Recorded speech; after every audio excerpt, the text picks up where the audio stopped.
قرار شراء العقار عمره ما كان لحظة، ده رحلة فيها 3 مراحل.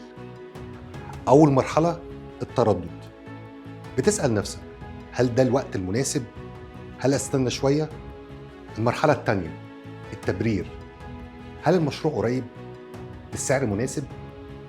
الخدمات كويسة؟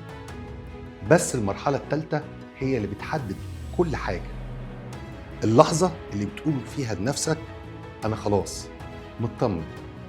وده بالظبط اللي بشتغل عليه في فوليوم، إني أوصلك للحظة الراحة دي خطوة بخطوة، من غير ضغط ولا كلام كبير، بالتحليل والفهم.